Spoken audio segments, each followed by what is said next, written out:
right, welcome into another episode of Court Time with Crina Mustafa. I'm Crina Mustafa, and I'm joined today by Noor Zainab. It's been a while, I know. I've been sick, I've been recovering, so I apologize for any coughing that may occur during this episode. But it is Women's History Month. It's March 1st. Yes, I know. Is it?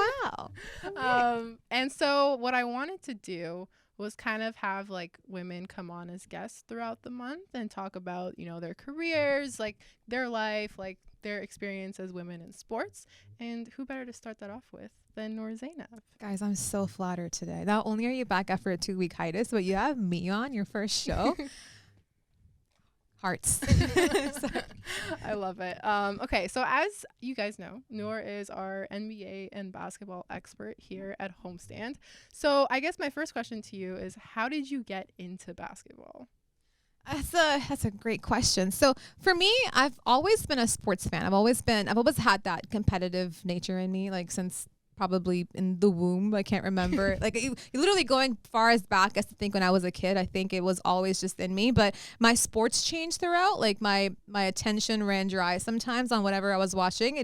I'd be able to watch something for a couple years and then I'd be like, I'm kind of tired of it. So find something new. So I started off being wrestling, WWE with my dad. I was a big John Cena, Undertaker, Kane, all those fans. And then after that, I went on to soccer. And I love soccer. Still love soccer, but the only thing with soccer was that my favorite teams were in England, and it would be, a shit show to try to go over there, watch a game, come back. Actually, it might be as pricey as watching a Raptors game in Toronto right now. So if I were to go to London, book a hotel, stay there for the night, go to a Chelsea game, same price as a Raptors game probably. But then I had a friend who was really into Raptors, and I was into soccer, so we started to watch our sports together.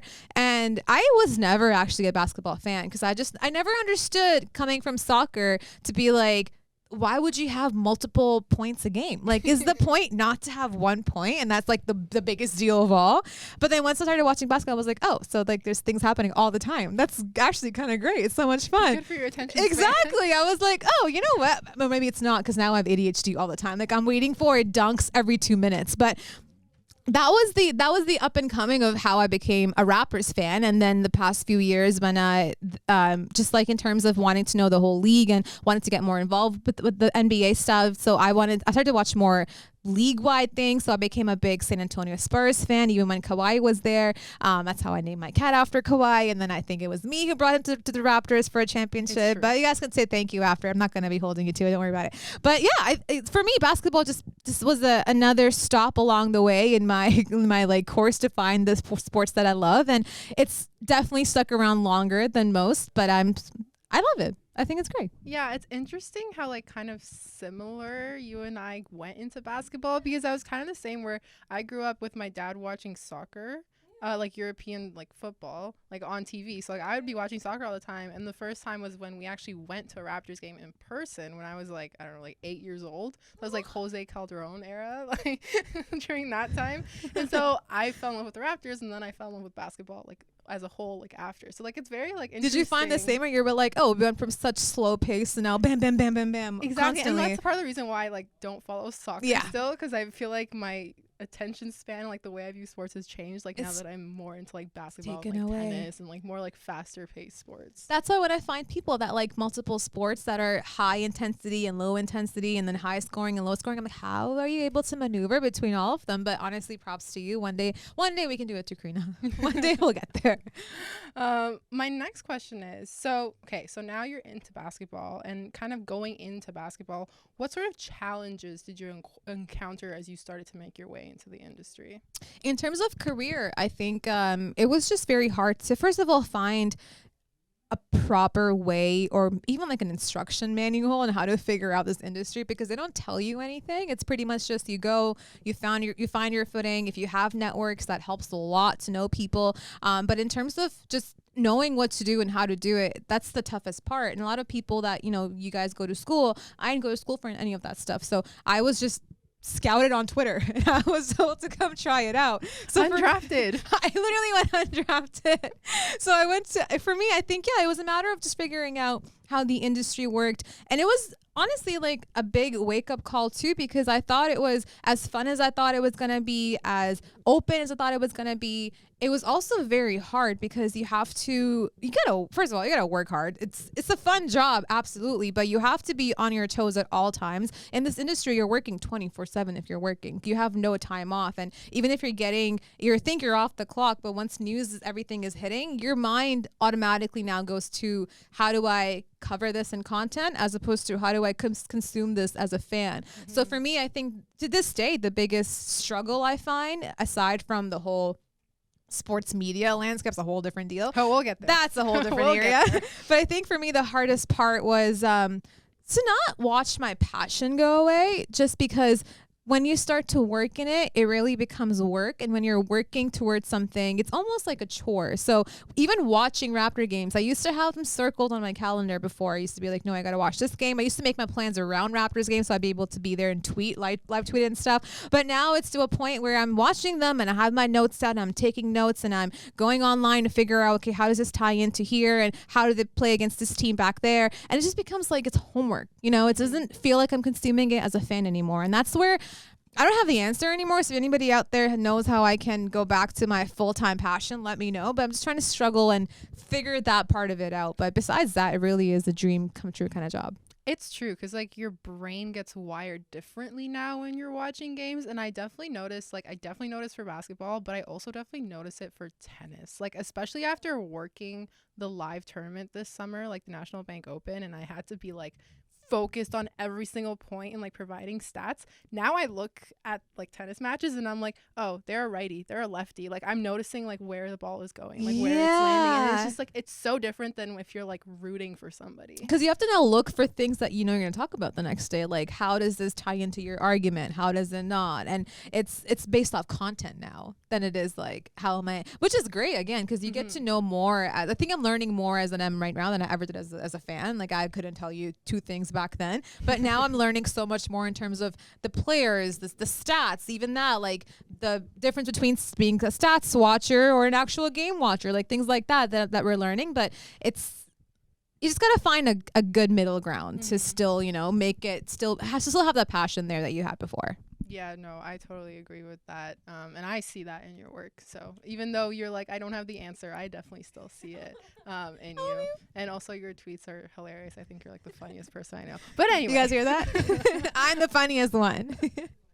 As a woman of color, ooh, did you / do you feel like you've been treated differently? Honestly, I think it's hard just being a woman.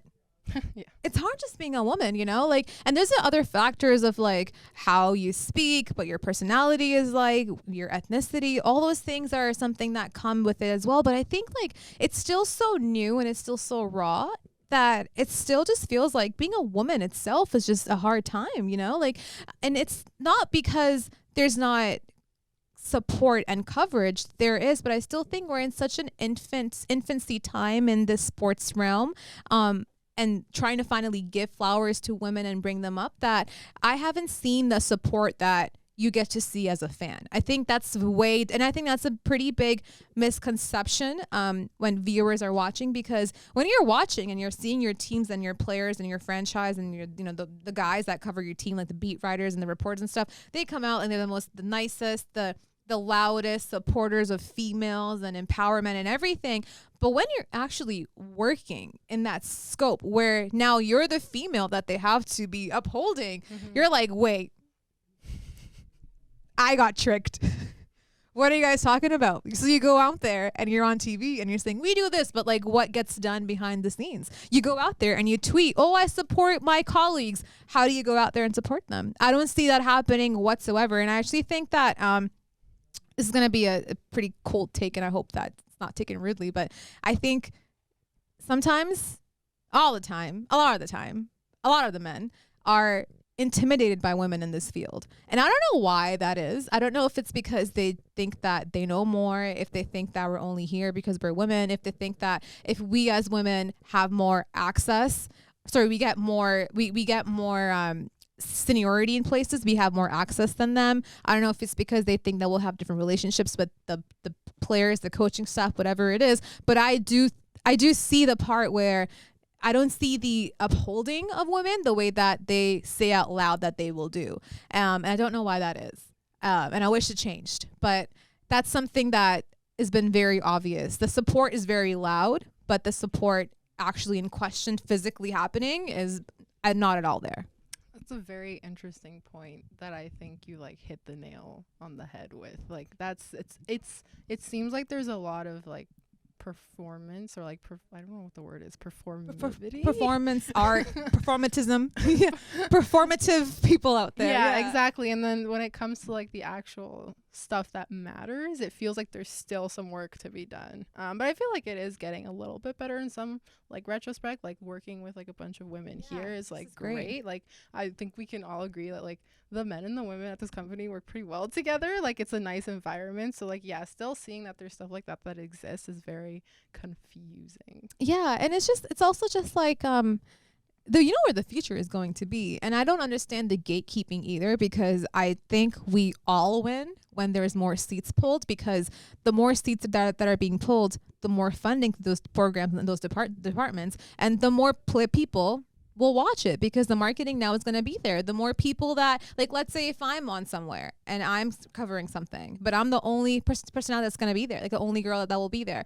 People out there might not, like, some people might like me, but some people might not. So you have to give them a variety of people that they can look up to too. So keep in mind, when you have someone as part of your show, marketing your show, that person marketing has a huge part of how they pull in the audience. So if you're going to have one person there, they will only pull in their section of the audience. But if you have multiple seats, multiple people, you're now hearing pretty much the mass majority of people who are fans outside. Not your typical stats nerds out there, but like your casual fans who watch at the bar, who aren't there to tell you the stats, but just who know the game and stuff. That's who you need to reach. And that's who we get to reach, because we're not going to go on there. And I can give you stats, I can give you things, but I think women have a different perspective and approach than sometimes men do. And that's a whole section that you're missing out on. Like, if you want women to watch your sports, your shows, get the genders population up and with them, you have to put someone up there that looks like them, that talks like them, that they look at and they're like, oh, this is someone that I can listen to because I understand how she's explaining that to me. But when you have one guy or three guys, they can definitely hit the male audience, but how are you getting the female audience out there? And I think that's what we're struggling with, and it's definitely going up there. You're seeing ESPN take a charge. You're seeing a lot of the leagues, especially after 2019 became really big, to make sure that you are being covered in those ways. But I still think that there's a long way for us to go, especially in Toronto for some reason. I think Canada is even further behind when it comes to sports media and promoting the right people than even the States. Yeah, and I think a part of that is just like it feels like there are less opportunities. Yeah. Just because like the market really, like the big market is Toronto, and then you compare that to the States where they have like multiple cities like New York, LA, like things like that, and it is different in that sense. But yeah, no, those are all really good points. Let's get to you and your content and kind of how you approach it. What's your process? Like, what does your workload look like? Oh, it's a lot. It's a loaded question. It's a lot. Like I said, if whatever you're seeing out there is not the entirety of anything, like I think I probably work, if not 7 days sometimes, definitely 6 days sometimes a week. And the process of making content, though, is different because, like I said, when you're watching a sport now, you're watching a game, you're watching it in terms of thinking, okay, so how do I bring this into my conversation, my topic tomorrow? How do I get this topic to begin with? What are people talking about? What's a trending topic right now? But I don't want to just talk about it. I want to bring in a perspective that people haven't seen before, because you can be a talking head. There's another that's going to be out there. You'll see the same things over and over again. But it's a matter of not the quantity, but the quality of what you have to say. So that's something that I want to do. And I still haven't gotten there yet. I'm trying to work towards that. But I just want to do things differently, where you see a lot of same questions, same stats, same answers. And again, I think that's kind of where Canada again lacks in terms of creativity in the shooting process and the producing process, because we're still very much like, oh, you got to have your suits and ties on, and you got to be to the point, and you can't have any personality out there. And I think I'm trying to make it fun, but at the same time, informative in a way that's not going to be covered out there how you see it happen constantly. But again, yeah, that just means watching the games like it's your homework. And you'll see me out there, the TV's on, my laptop's up, and I'm just taking notes, going constantly. And I'll find my passion there back one day too. I know. Everybody's out partying on Friday night, and we are watching Raptors basketball. Sending out tweets for, on the side. Like, this is what's broke today, guys. But it's a great job. Great job. Yeah. No, I like that. And you do work very hard. One of my last questions is, what's the best piece of advice that you've gotten, or a piece of advice that you have for women in sports or women in basketball? That's a tough question. I think for me, it's and this is probably not advice to anybody else out there too. It's probably just me talking to myself again. This is just my morning affirmations, my nightly, like journal routine or whatever. But it's just trust who you are and trust what you're doing, and know that if there's not a spot for you right now, or if you feel like you're not being taken seriously, you will. Just keep going, pave your way. And if things seem hard right now, just know that it's a growing industry. So if you don't find what you're meant to find right now, you will find it later. And your perspective, your personality, who you are as a person is so important to this industry, is so important to these sports, because it's a very male dominated area, and we're trying to make it consumed so that it's going to be for both females and males. And it's working. We're getting up there. You're seeing a lot more of the section of the women's audience like partake, and they're even betting now. Like, women are betting out there, posting their parlays and stuff. And I'm like, wow, it's crazy. But I think in terms of just the longevity of it, we kind of just have to stick to our guns and know what we're doing, and just be confident. Like, you're gonna feel like you're being turned down. You're gonna feel like your back's against the wall. You might not feel like you have the freedom that you want to have. But if you trust your instinct and know that if you can't do it, who else will do it? If you're not going to be the one to do it and to bring in those women out there, who else is going to do it? Like, when I wake up in the morning and I don't want to do something that day, or even if I don't want to work out, or don't want to, like, I don't know, even like go up the stairs or something. In my head, I'm just like, Noor, if you don't do it, who's going to do it? And that's the only thing that gets me going. I'm like, okay, well, I guess that's right. Like, who else is going to do it? Let me just do it. But it's for me, it's a way to look at, to be like, this is my job and I want to do it well. And this is what I want to be remembered by. And for women out there too, it's just a message to be like, you're on the right path. You're on the right track. It's going to be tough for a little bit, because it's in those moments right now in the industry where you kind of still have to figure out how they're incorporating everybody into it. But once it's more settled and you have your niche, you're going to fly and you're going to do well. And if anyone's looking at you like they're intimidated, odds are they're probably intimidated. Wow. There's a lot in there. That's really great. I don't even know what I Don't said. say that. Don't know that. No, I think a lot of what you said is really important, especially the parts of like everything is changing, because this industry, I feel like there's been like the traditional media, and now I feel like we're seeing things are changing. Like, we have video content creators, we have like the more digital content, things like that, while still maintaining like traditional writing outlets and things like that. And so finding your niche is something you said, which I think is very important. Being yourself, like, that is the biggest thing, because like it's so easy to tell when somebody's not being themselves. You can see right through that. So yeah, I love everything that you just said. Thanks. Great. No, honestly, authenticity is what, just think about it this way. If you're watching someone have a show, right, a podcast or whatever, and we have podcasts here too. And the way that I look at podcasts is, you need to put on a show where you're being so much of yourself that when people are tuning in,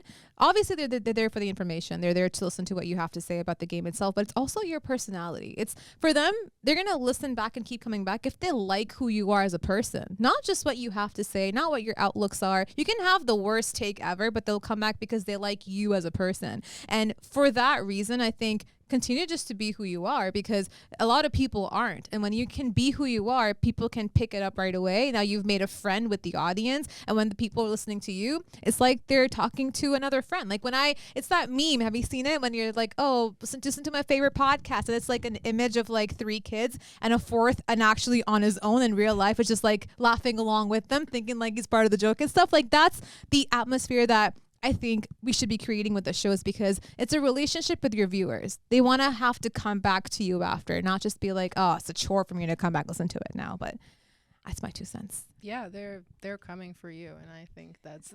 I mean, well, that sounded weird, but Like, who's coming for me? I mean, they're coming to the content for you, is what I meant. That sounded very bad, but anyway, let's just end the show there, because it's starting to go off the rails. But no, I think that was a very good conversation. I hope you guys like took a lot from that, because Noor is literally one of my biggest inspirations. What? Me coming from Crina Mustafa, court time with Crina, telling me this? Relax. This is because of you, I promise. But last things, plug your work. Tell people what are you doing, where they can find you. So guys, I'm right where Crina works at Homestand Studios. We do a show called Hoop Talks. It's with me. I'm the only one that matters though, next to Jelani. Just don't worry about them. And we go live every Monday, Wednesday, Thursday, just covering everything with the Raptors. You can check us out on Twitter. It's going to be part of Homestand stuff. We're also on Instagram, TikTok. We put our clips everywhere. And then we also have an audio version on Hoop Talks. So you can just kind of search that on any, if you have Spotify, Apple, whatever you prefer. And please, before you do that, check out Crina and her old videos and let me know how you like them. And leave a 5-star review. Message her personally. Yeah, please let me know. No, that's great. I'll have everything in the description, linked to everything. Thank you so much for tuning in to another episode of Court Time, and we'll have a special International Women's Day episode next week.